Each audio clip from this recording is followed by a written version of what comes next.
आज मैं आप लोगों को मुंबई के एक ऐसी लेडी डॉन के बारे में बताने जा रहा हूँ जिसका नाम सुनकर अच्छे अच्छे लोगों की पैंट गिरी हो जाती थी उस समय।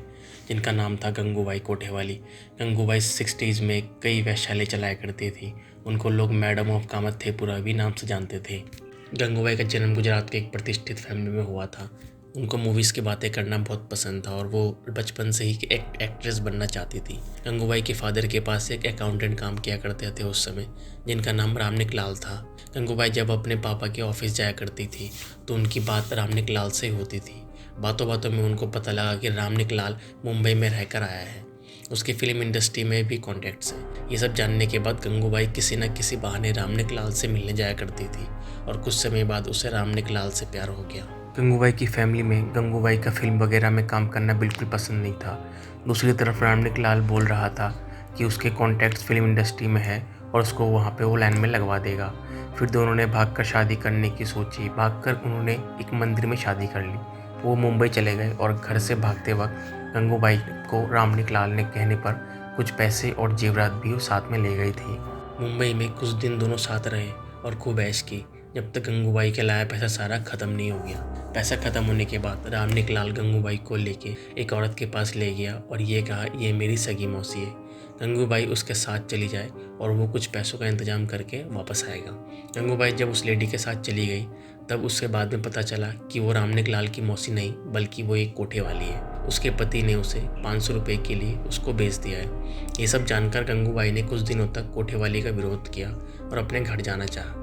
पर बाद में गंगूबाई ने सोचा कि घर भागकर पहले ही आ चुकी हूँ, अपने घर वालों की इतनी बेइज्जती करवा दी है तो जब उन्हें पता लगेगा कि वो एक कोठे पर रहकर आई है तो वो उसे स्वीकार नहीं करेंगे। तब गंगूबाई ने वहीं रहने का फैसला किया और एक वैश्या बन गई। और धीरे धीरे गंगूबाई कोठे बहुत ही पॉपुलर वैश्या बन गई और बहुत ही पैसा कमाने लगी। उसके कारण गंगूबाई कोठे पर लाने वाली लेडी भी मालामाल होने लगी।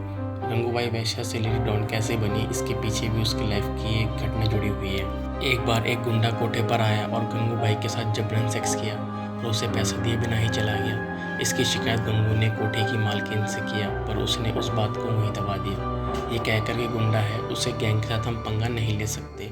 इसने गंगू को इस हालत में छोड़ दिया था कि वो 2 दिन तक बेड से नहीं उठ पाई थी। और 4 दिन बाद वहाँ गुंडा फिर आया, फिर गंगू के साथ जबरन सेक्स किया। इस बार नौबत ऐसी आ गई थी गंगूबाई को हॉस्पिटल तक ले जाना पड़ गया। इस बार कोठे की मालकिन ने भी कुछ नहीं किया। पूरे कोठे में कोई उससे पंगा नहीं लेना चाहता था, सब उससे डरते थे। तब गंगू ने सोचा कि उसे खुद ही अपनी लड़ाई खुद लड़नी पड़ेगी। इसके बाद गंगू ने पता किया वो गुंडा है कौन और किस गैंग का मेंबर है। तब पता चला वो आदमी करीम लाला के नाम के गैंगस्टर के लिए काम करता था। फिर गंगूबाई ने डिसाइड किया उस आदमी की शिकायत करीम लाला से करेगी। तब वहाँ करीम लाला के घर गई उससे मिलने के लिए। करीम लाला ने उसे अपने घर की छत पर बिठाया, उसके लिए नाश्ता भी भिजवाया। और जब करीम लाला गंगू से मिलने छत पर आया तो उसने देखा कि गंगू ने नाश्ता को हाथ तक नहीं लगाया। इसके कारण जब करीम लाला ने गंगू से पूछा तो उसने ये कहा, जब तक एक वैश्या को अपने घर में नहीं बताना चाहते तो तुम्हारे घर के बर्तनों में खाकर तुम्हारे बर्तन अशुद्ध नहीं हो जाएंगे। ये सुनकर करीम लाला दंग रह गया। इसके बाद गंगू ने अपनी कहानी करीम लाला को बताई और कहा अगर वो उस आदमी से उसको छुटकारा दिलवाएगा तो गंगूबाई पूरी उम्र उसकी रखेल बनकर रहेगी। ये बात सुनकर करीम लाला को गुस्सा आ गया और वो कहने लगा कि वो एक घर परिवार वाला आदमी है और गंगूबाई को इंश्योर किया कि वो उस आदमी को ज़रूर सबक सिखाएगा और गंगूबाई की हेल्प करेगा। ये बात सुनकर गंगूबाई बहुत खुश हुई क्योंकि आज तक किसी भी आदमी ने इतनी इज्जत से बात नहीं करी थी उससे। ये कारण था गंगूबाई ने उसे उस दिन अपने पर्स से एक धागा निकाल कर करीम लाला के हाथ पर बांध दिया और कहा, आज से तुम मेरे राखी भाई हो। करीम लाला ने उस आदमी को सबक सिखाने के लिए अपना एक आदमी कोठे के पास बिठा दिया। ये कहकर जब भी वो आदमी आए तो उसे वहाँ बता दे। 4 हफ्ते बाद वो आदमी फिर से आया और इस बात की जानकारी करीम लाला के आदमी ने उस तक पहुँचा दी और करीम लाला ने वहाँ आकर उस आदमी को रंगे हाथ पकड़ लिया। उसकी खूब पिटाई करी। उस दिन के बाद वहाँ आदमी कामाथेपुरा में नहीं दिखा। करीम लाला ने वहाँ पर बोल दिया गंगू उसकी राखी बहन है और कोई भी उससे पंगा लेने से पहले सोच ले गंगूबाई के ऊपर करीम लाला का हाथ है। करीम लाला के हाथ होने के बाद गंगूबाई ने पूरे कामाथेपुरा में जम गई और वो खूब पैसे कमाने लगी। उसके बहुत बड़े बड़े लोग क्लाइंट बन गए। धीरे धीरे गंगूबाई पहले एक कोठे फिर पूरे कामाथेपुरा की मालकिन बन गई और वो गंगूबाई काठियावाड़ी से गंगूबाई कामाथेवाड़ी बन चुकी थी उस समय। गंगूबाई ने फिर इतना पैसा कमाया, उसने खुद के लिए एक बेंटली कार खरीद ली।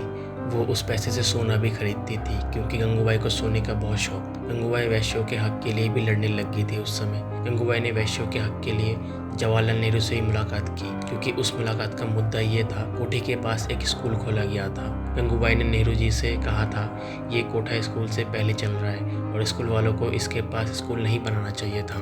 गंगूबाई इतनी फेमस हो गई कि उन्हें वुमेन वेलफेयर प्रोग्राम में भी बुलाया जाने लगा।